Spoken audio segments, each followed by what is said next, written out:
immigration in Iowa, and the three of the individuals that are on the task force have been working long and hard on that piece, and I believe have put together some solid points.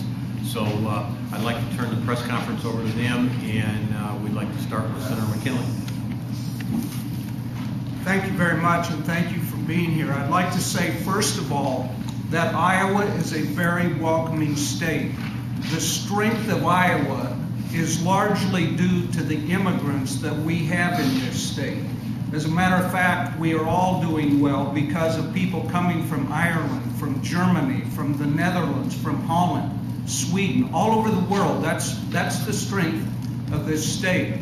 That said, while we are welcoming, we want people to be here legally. And if they do come, we believe they should wait their turn and wait in line.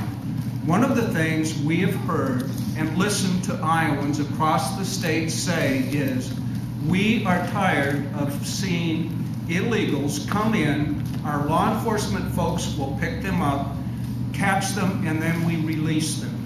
So we intend to, among other things, stop, catch, and release. And the main part of this program will be that we will put a trooper into all of the 14 districts, one per each district, a new trooper in the field districts, who is devoted to dealing with immigration issues. They will receive ICE training, and at the same time, we will ask the Attorney General to articulate an agreement with the feds so that we can effect stop, catch, and release. When these illegals are caught, whether it's a traffic violation or some other violation of our laws, they will be detained, and we will expect the Attorney General to articulate an agreement that the ICE folks come pick these folks up and dispose of them in a proper legal manner. So that is the thrust of it. Additionally, we have addressed many business issues. We understand that employers have difficulty identifying who's legal and who's not legal, so we've addressed that issue.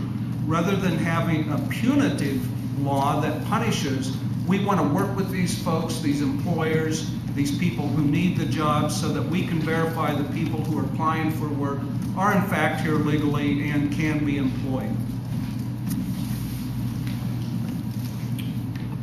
Well, good morning. I'm Steve Kettering. I'm from Lakeview, and after being involved in this and on the task force, I visited with a number of folks at home. And from a standpoint, the businesses were concerned about the illegals that are there. They get the documents, they appear to be correct.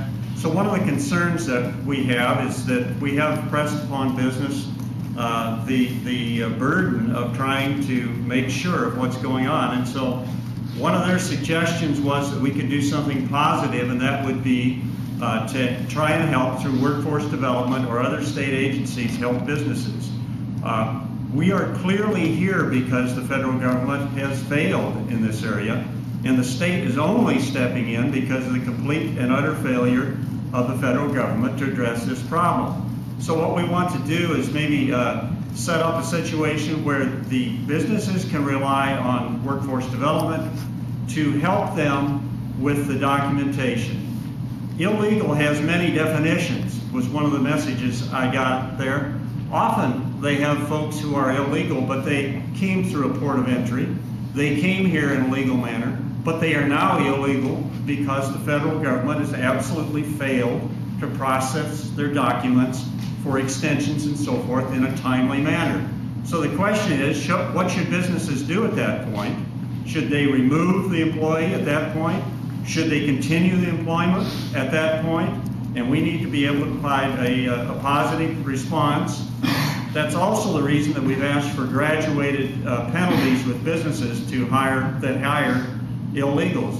They're often fooled by fraudulent documents. I'm told by the folks I visited with that some of the documents are absolutely excellent. They cannot tell the difference between them, and they may be very, very illegal. The number may be good, everything else may be good, but they cannot tell the documents whether they're valid or not valid. and they need assistance in doing that and working with their employees in a positive manner. I wanted to talk about the details of the bill, and we would be glad to take any questions. Repeating what Senator McKinley said, a main thrust of the bill is that we will provide the funding for 14 additional state troopers. That's one for every district that would be working with the federal government on illegal immigration issues. And the purpose of that is to stop what we call catch and release. And that is the frustration of law enforcement that often, if they identify illegal aliens, they are told by the federal government, well, we're not going to come to pick them up.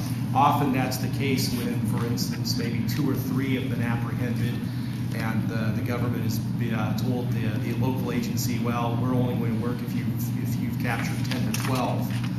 That is the frustration that we're hearing from citizens, that we're not enforcing the existing law. We would have our state troopers, and we will also authorize local law enforcement, should they choose, to go through available federal training in dealing with illegal aliens.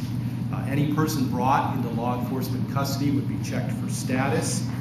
We would make it a violation of the law to transport an illegal alien, to conceal, harbor, or shelter. That gives our local and state law enforcement jurisdiction in this particular matter. Only emergency government services would be available to illegal aliens. We would no longer provide welfare services, public services to those that are here illegally. We would prevent illegal aliens from enrolling in Iowa's universities and community colleges and getting tuition assistance. We would punish businesses on a graduated scale for knowingly hiring illegal aliens. As Senator Kettering has pointed out, sometimes aliens are hired and they're legal. Their paperwork expires because they're waiting on the federal government to do its job and process their paperwork. And so we need to have a realistic approach in dealing with businesses that employ illegal aliens. As Senator Kettering pointed out, one way of doing that is to provide compliance assistance through Iowa Workforce Development. We would give our employers access to a status verification system. We also would have all government subdivisions check the alien status of any person applying for public assistance. What that ends is what I call sort of a wink and nod approach to offering public assistance to illegal aliens. Senator McKinley can tell you in a lot of the research that he's done, often when an alien comes in to apply for public assistance, they can do as little as provide a utility bill, and the government agency accepts that as proof of legal status. Obviously, that's not proof of legal status, but that is, again, a failure of the government to aggressively pursue those that are illegally in the country. We also, in this bill, will propose that after an alien's been confirmed as legal, that a business or a state government subdivision can issue them a tamper-proof identification card. We will authorize them to do that. Often, obviously, those that are legally in this country have what we call a green card, but we will give the authorization to government subdivisions in Iowa and businesses to also issue their own tamper-proof card to confirm that the immigrant has been checked and that status has been verified. So we're hopeful today that this is a bill that addresses the concerns of Iowans, but also takes a realistic approach to ensuring that those that are here legally are being treated fairly as well. We'd be glad to take any questions. Do you fear that the plan pushed by Democrats would harm employers potentially if they're fooled by these fraudulent documents? One of the things in talking to employers, and I've talked to a lot of employers across the state, is just as Senator Angelo has said and Senator Kettering has said as well.